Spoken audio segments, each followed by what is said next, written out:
नमस्कार दोस्तों, स्वागत है चैनल में। सबसे बड़ी खबर के साथ आपके सामने मौजूद। यहाँ पर चलेंगे सबसे पहले बड़ी अपडेट में बताएंगे लोकसभा चुनाव से जुड़ी फटाफट सारी बड़ी खबरें दोस्तों। जहां पर अयोध्या के अंदर राम मंदिर उद्घाटन को लेकर सोनिया गांधी और मल्लिकार्जुन खड़गे को भेजा गया है इन्विटेशन। बताएंगे क्या दोनों नेता जाने वाले हैं दोस्तों। कांग्रेस पार्टी की ओर से बड़ी जानकारी दी गई है। इसी के साथ में जनता दल यूनाइटेड की कार्यकारिणी की बैठक के अंदर कुछ बड़े फैसले लिए गए हैं, जिससे स्पष्ट तौर पर बीजेपी का सपना टूटता दिखाई दे रहा है। बताएंगे आपको जेडीयू ने जोरदार तरीके से बीजेपी को अपने निशाने पर लिया है। वहीं पर केंद्र सरकार के खिलाफ एक बड़ा मुहिम शुरू करने जा रही है संयुक्त किसान मोर्चा। फिर सड़कों पर दिखाई देने वाले हैं किसानों के ट्रैक्टर। बड़े आंदोलन की ओर बढ़ने वाले हैं। साथ साथ दोस्तों भारतीय जनता पार्टी के वरिष्ठ नेता येदियुरप्पा के खिलाफ होने वाली है बड़ी कार्रवाई। बताएंगे आपको कांग्रेस पार्टी के मुख्यमंत्री की ओर से बड़ा ऐलान किया गया है। और दोस्तों बीएसपी के कई सारे सांसद कांग्रेस पार्टी का दामन थामने वाले हैं। इसी के साथ में समाजवादी पार्टी ने कई सीटों पर अपने नाम तय कर लिए हैं। बताएंगे आपको किसको कहां से मैदान में उतारा जाने वाला है। और आंध्र प्रदेश के अंदर राहुल गांधी की लोकप्रियता में जबरदस्त इजाफा देखने को मिल रहा है। एक एक करके चलेंगे, सभी बड़ी अपडेट के साथ सारी बड़ी जानकारी आप तक पहुंचाएंगे। लेकिन उससे पहले अगर आप भी मानते हैं दोस्तों कि इंडिया गठबंधन के बनने के कारण बीजेपी के लोग बौखलाए हुए हैं और गोदी मीडिया के लोग गठबंधन को कमजोर करने का प्रयास कर रहे हैं, लेकिन देश की जनता परिवर्तन चाहती है, तो इस वीडियो को लाइक करके लाल बटन दबाकर चैनल को सब्सक्राइब करके बेल आइकन दबाकर कमेंट बॉक्स में जय हिंद जय भारत जरूर लिखिएगा। चलते हैं सबसे पहले और बड़ी खबर की तरफ, जहां पर कांग्रेस पार्टी के अध्यक्ष मल्लिकार्जुन खड़गे और वरिष्ठ नेता सोनिया गांधी के अयोध्या में राम मंदिर उद्घाटन के कार्यक्रम में शामिल होने को लेकर बड़ी जानकारी सामने आ रही है। आपको बता दें कि राम मंदिर ट्रस्ट की ओर से सोनिया गांधी, राहुल गांधी, मल्लिकार्जुन खड़गे लोकसभा में विपक्ष के नेता अधीर रंजन चौधरी को निमंत्रण भेजा गया है। इसके बाद प्रेस कॉन्फ्रेंस में कांग्रेस पार्टी के महासचिव केसी वेणुगोपाल ने अयोध्या जाने के सवाल पर जवाब देते हुए कहा कि 22 जनवरी को आपको पता चल जाएगा कि पार्टी की ओर से क्या फैसला लिया गया है। देखते हैं कांग्रेस पार्टी भी क्या निर्णय लेती है, क्योंकि कांग्रेस पार्टी और अन्य पार्टियों का मानना है कि इस पूरे कार्यक्रम को राजनीतिक नहीं बल्कि गैर राजनीतिक होना चाहिए। साथ साथ दोस्तों जनता दल यूनाइटेड के राष्ट्रीय कार्यकारिणी की बैठक के बाद मीडिया में भ्रम फैला रहे गोदी मीडिया के लोगों को तगड़ा झटका लगा है। जेडीयू के नेता केसी त्यागी ने पार्टी की ओर से प्रेस कॉन्फ्रेंस करते हुए कहा कि राष्ट्रीय कार्यकारिणी की बैठक में फैसला लिया गया है। राष्ट्रीय परिषद की बैठक के दौरान मुख्यमंत्री नीतीश कुमार के नाम का अनुमोदन किया गया है कि उनको अगला राष्ट्रीय अध्यक्ष बनना चाहिए और सभी ने एक साथ मोहर लगा दी है। इस बैठक के बाद ललन सिंह के इस्तीफे को लेकर भी जानकारी दी गई है। दोस्तों त्यागी ने बताया कि बैठक में 4 राजनीतिक प्रस्ताव पारित किए गए हैं। पहला यह कि जाति आधारित जनगणना को देश भर में प्रचार प्रसार के लिए ले जाया जाएगा। इंडिया गठबंधन का एजेंडा भी जातीय जनगणना का होगा। नीतीश कुमार जनवरी महीने में इस मुद्दे पर जन जागरण अभियान शुरू करेंगे। इसकी शुरुआत झारखंड से की जाएगी। इंडिया गठबंधन के घटक दलों के साथ सीटों के तालमेल पर अन्य फैसलों पर नीतीश कुमार को अधिकृत किया गया है। संसद में शीतकालीन सत्र में सांसदों के निलंबन को शर्मनाक बताया गया है। दोस्तों यानी चारों प्रस्ताव में से 3 प्रस्ताव स्पष्ट तौर पर भारतीय जनता पार्टी के खिलाफ है, क्योंकि सांसदों को सस्पेंड करने के पीछे बीजेपी सरकार का हाथ है और जातीय जनगणना पूरे देश भर के अंदर भारतीय जनता पार्टी कराने से मना कर रही है, जबकि इंडिया गठबंधन का यह मुख्य एजेंडा है। तो दोस्तों ये बातें स्पष्ट हो चुकी है कि भारतीय जनता पार्टी के साथ अब गठबंधन का कोई स्कोप नहीं है, क्योंकि प्रस्ताव अपने कार्यकारिणी की बैठक में ही पारित कर दिए गए हैं। साथ साथ आपको बता दें कि केंद्र सरकार के खिलाफ अभियान शुरू करने वाले हैं किसान। एक और राहुल गांधी न्याय यात्रा पर निकलेंगे, दूसरी ओर नीतीश कुमार जन जागरण यात्रा पर निकलने वाले हैं। इंडिया गठबंधन की संयुक्त बैठकें होंगी और इसके बाद कई सारे रैली होने वाले हैं। और अब संयुक्त किसान मोर्चा ने ऐलान किया है कि वो देश भर के अंदर लगभग 500 जिलों के अंदर गणतंत्र दिवस यानी रिपब्लिक डे पर ट्रैक्टर परेड निकालेंगे। यानी किसान अपनी मांगों को लेकर ट्रैक्टर अपने सड़कों पर दौड़ाने के लिए तैयार हो गए हैं। एनडीटीवी की रिपोर्ट के मुताबिक एसकेएम यानी संयुक्त किसान मोर्चा 26 जनवरी 2024 को सभी राज्यों और केंद्र शासित प्रदेशों के अंदर जिला स्तर पर ट्रैक्टर परेड का आयोजन करने जा रही है। उम्मीद है कि परेड के अंदर कम से कम 500 जिलों के अंदर यात्रा निकाली जाएगी। संयुक्त किसान मोर्चा ने कहा कि यह अभियान और विरोध प्रदर्शन न्यूनतम समर्थन मूल्य को लागू करने के साथ साथ यानी कानूनी गारंटी देने के साथ साथ स्वामीनाथन आयोग की सिफारिशों को लागू करने, कर्ज माफी को पूरा करने, बिजली के निजीकरण को रोकने, किसानों के लखीमपुर खीरी नरसंहार में उनकी कथित भूमिका के लिए भारतीय जनता पार्टी के नेता और केंद्रीय गृह राज्य मंत्री अजय मिश्रा टेनी की बर्खास्तगी और मुकदमे जैसी मांगों पर आधारित होगी। बयान में कहा गया है कि जब तक केंद्र सरकार उनकी बातों को नहीं मानेंगे तब तक यह आंदोलन जारी रहेगा। कुल मिलाकर दोस्तों 2024 के चुनाव से पहले अब किसान भी मैदान में उतरने जा रहे हैं। अगर आप भी मानते हैं कि इंडिया गठबंधन के अभियानों के साथ किसानों का आंदोलन भी जुड़ना चाहिए ताकि भाजपा पर जबरदस्त दबाव बने, तो अपनी राय जरूर लिख कर बताएगा। साथ साथ बीजापुर के असंतुष्ट भारतीय जनता पार्टी विधायक बासन गौड़ा पाटिल ने बड़ा ऐलान करते हुए कहा था कि अगर भारतीय जनता पार्टी ने उन्हें पार्टी से बाहर करने का फैसला लिया तो फिर कोरोना के दौरान भारतीय जनता पार्टी सरकार में 40,000 करोड़ के भ्रष्टाचार के जो आरोप जिन व्यक्ति पर लगे हैं और जो इस पूरे मामले में दोषी हैं वो उनका नाम उजागर कर देंगे। मुख्यमंत्री सिद्धरमैया ने भारतीय जनता पार्टी के विधायक के बयान पर टिप्पणी करते हुए कहा कि कोरोना के दौरान 40,000 करोड़ की अनियमितताएं सामने आई थी, मुझे पहले ही पता था। अब सिद्धरमैया ने बीजेपी विधायक के बयान का समर्थन करते हुए कहा कि उन्हें जांच आयोग को भ्रष्टाचार के दस्तावेज सौंपने चाहिए। जैसे ही दस्तावेज हमारे सामने आ जाएंगे, जांच आयोग को मिल जाएगा, वैसे ही जांच शुरू कर दी जाएगी। कुल मिलाकर दोस्तों येदियुरप्पा और उनके बेटे विजयेंद्र के खिलाफ जबरदस्त मोर्चा खोल रहे हैं भारतीय जनता पार्टी के वर्तमान वरिष्ठ विधायक। साथ साथ लोकसभा चुनाव के मद्देनजर समाजवादी पार्टी ने 7 सीटों पर अपने उम्मीदवारों का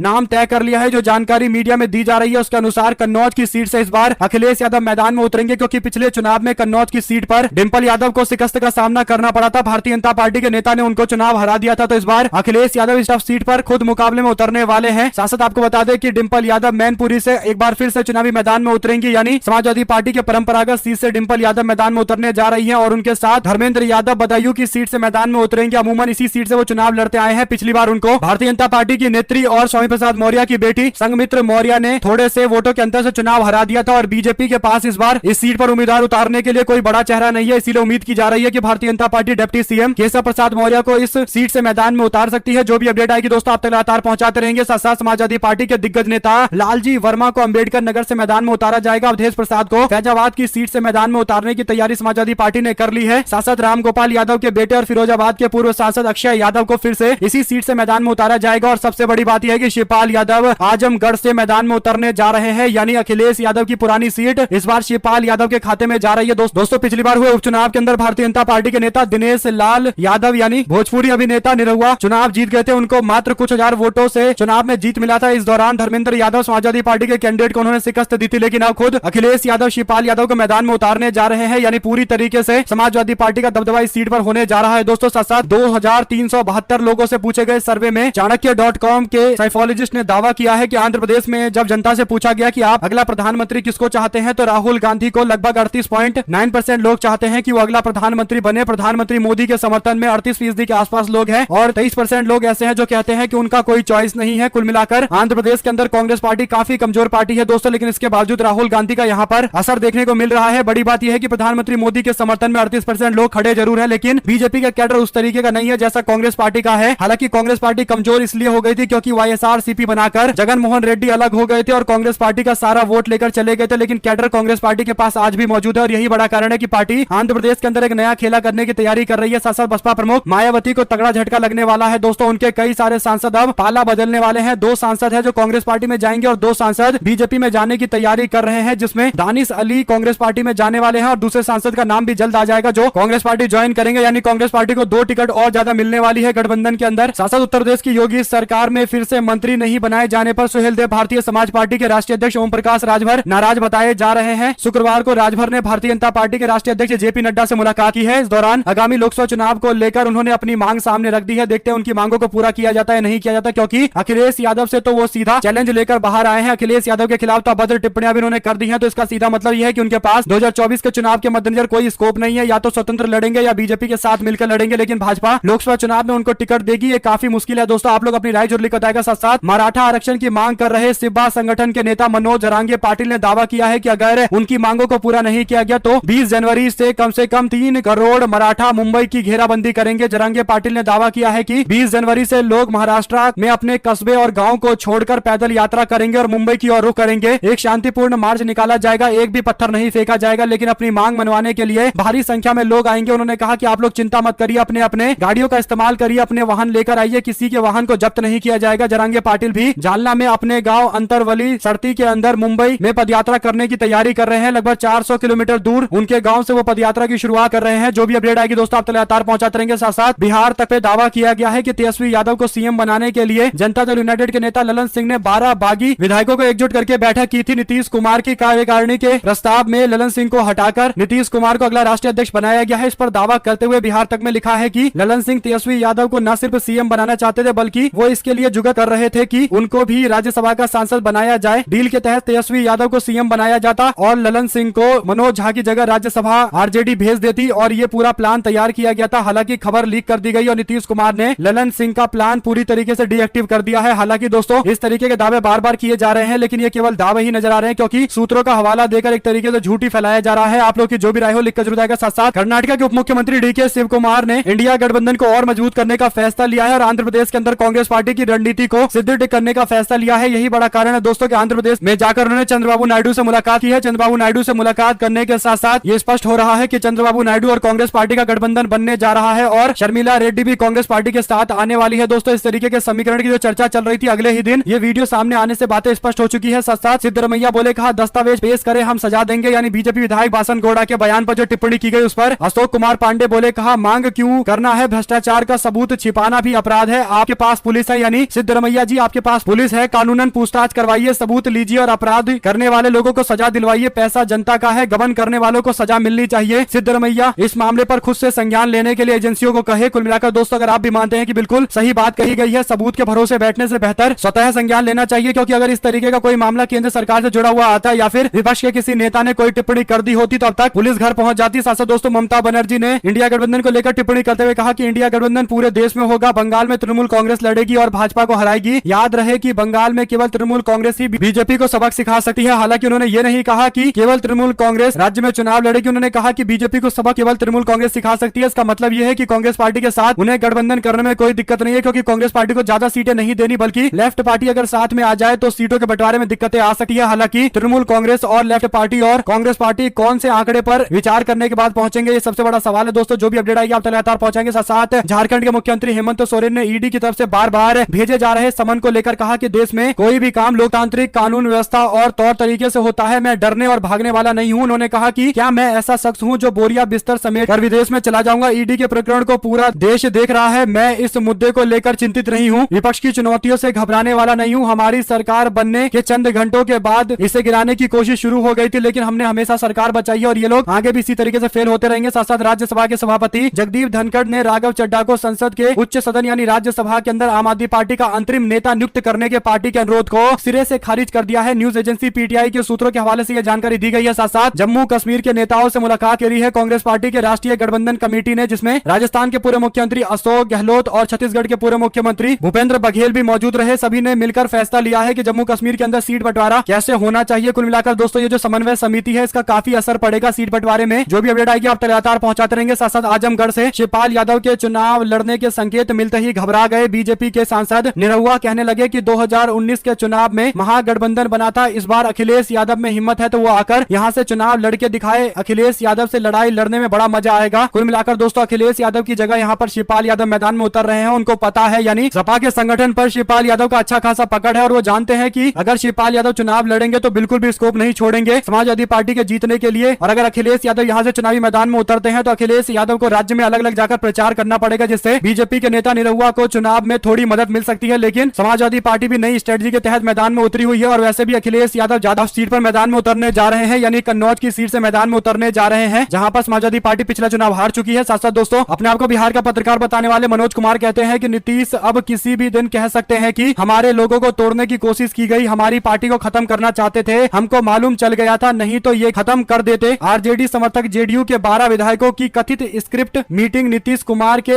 एग्जिट प्लान का पार्ट हो सकता है, यानी नीतीश कुमार को इंडिया गठबंधन को छोड़ना है। यही बड़ा कारण है कि आरजेडी समर्थक जेडीयू के 12 विधायकों की बैठक बुलवाई गई और एक तरीके से स्क्रिप्ट करवाया गया है। कुल मिलाकर दोस्तों ये स्पेकुलेशन चल रहे हैं, लेकिन बिहार को लेकर कई सारी बातें जो बार बार रिपीट की जा रही है उसमें कुछ तो हकीकत जरूर है। आप लोग अपनी राय जरूर लिख बताएगा। साथ साथ प्रधानमंत्री फेस को लेकर मल्लिकार्जुन खड़गे की जगह कांग्रेस पार्टी राहुल गांधी का नाम आगे रखना चाहती है। सिद्धरमैया ने भी राहुल गांधी को प्रधानमंत्री पद पर उपयुक्त उम्मीदवार बताया है। साथ साथ टीडीपी के नेता चंद्रबाबू नायडू और नारा लोकेश के लिए रखा स्पेशल टारगेट, जनवरी से निकलेगा जन जन की यात्रा। तेलुगु देशम पार्टी के नेता चंद्रबाबू नायडू और उनके बेटे नारा लोकेश अपनी यात्रा पर निकलने जा रहे हैं, जिस यात्रा का नाम जन जन यात्रा रखा गया है। देखते हैं इसमें कितना समर्थन मिलता है, क्योंकि पिछली बार जब वाईएसआरसीपी के नेता जगनमोहन रेड्डी अपनी यात्रा लेकर निकले थे तो उनको जबरदस्त जन सैलाब जन समर्थन मिला था। आप लोग अपनी राय जरूर लिख बताएगा दोस्तों। साथ साथ राजस्थान असेंबली इलेक्शन के रिजल्ट 3 तारीख को सामने आ गए। 12 दिन लिया बीजेपी ने सीएम का नाम बताने के लिए, इसके बाद अब तक 26 दिन पूरे हो चुके हैं। राजस्थान के अंदर कैबिनेट का कोई विस्तार नहीं हुआ है और यहाँ तक कि काउंसिल ऑफ मिनिस्टर भी नहीं है दोस्तों, यानी लगभग 1 महीने से राजस्थान के अंदर कौन काम कर रहा है, किसके इशारों पर काम हो रहा है, लोगों को कुछ पता ही नहीं है। राजस्थान की जनता वेट कर रही है कि भाजपा जो बड़े बड़े वादे कर रही थी उसको कब धरातल पर लेकर आएगी, लेकिन बीजेपी अपना मंत्रिमंडल का विस्तार ही नहीं कर पा रही है। तो जनता किससे पूछे कि उनको